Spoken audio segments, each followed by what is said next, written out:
इतिहास के पन्नों में ऐसे शासक विरले ही मिलते हैं जिन्होंने युद्ध का मार्ग त्याग दिया हो। एक ऐसा सम्राट जिसने लाखों लोगों की मृत्यु के बाद अपनी तलवार को हमेशा के लिए म्यान में रख दिया। यह कहानी है भारत की भूमि पर जन्मे एक ऐसे महान सम्राट की जिसने शांति और अहिंसा को अपना परम धर्म बनाया।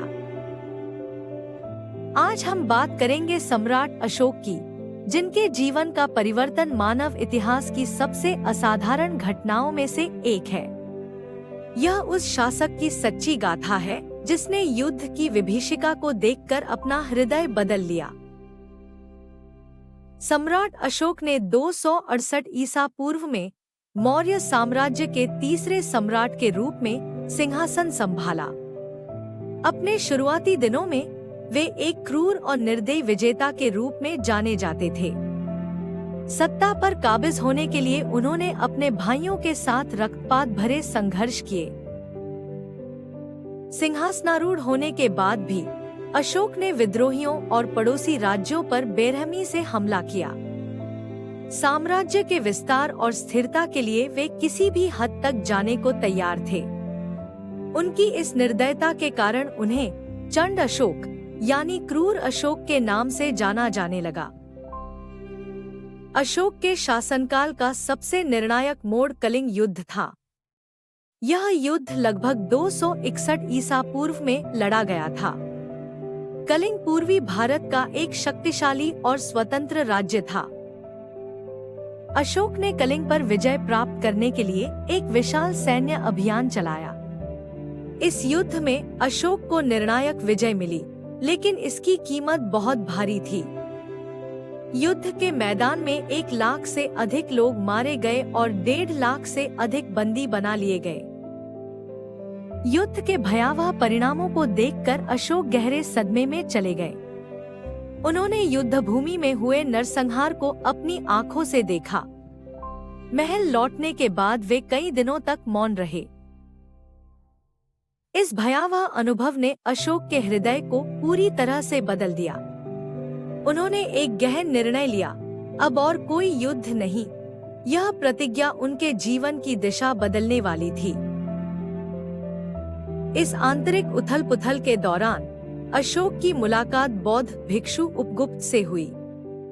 उपगुप्त के मार्गदर्शन में अशोक ने बौद्ध धर्म की शिक्षाओं को समझना शुरू किया। उन्होंने युद्ध से उत्पन्न हुए खालीपन को बौद्ध धर्म की करुणा और शांति से भरने का प्रयास किया। अशोक ने सभी जीवों के प्रति सम्मान के महत्व को समझा। उन्हें यह एहसास हुआ कि सच्ची विजय बल से नहीं, बल्कि मन पर विजय प्राप्त करने से मिलती है।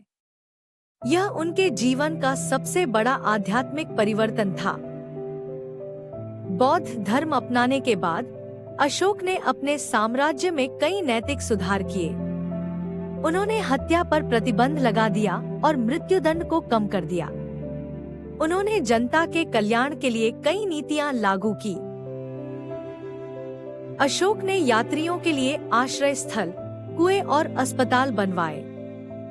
उन्होंने पूरे भारत में बौद्ध धर्म की शिक्षाओं का प्रचार किया। उन्होंने बौद्ध धर्म के संदेश को दूर दूर तक फैलाने के लिए मिशनरियों को श्रीलंका, अफगानिस्तान, म्यांमार और मध्य एशिया भेजा। उनके अपने पुत्र और पुत्री भी बौद्ध धर्म के प्रचारक के रूप में कार्य करने लगे। अशोक ने नैतिकता और करुणा के सिद्धांतों को पत्थरों पर उत्कीर्ण करवाया।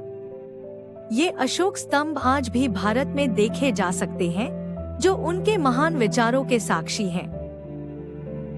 अशोक ने कोई और क्षेत्रीय विस्तार नहीं किया, फिर भी उनके विचार सीमाओं से परे फैल गए। उनकी विरासत आज भी भारत की पहचान का एक अभिन्न अंग है।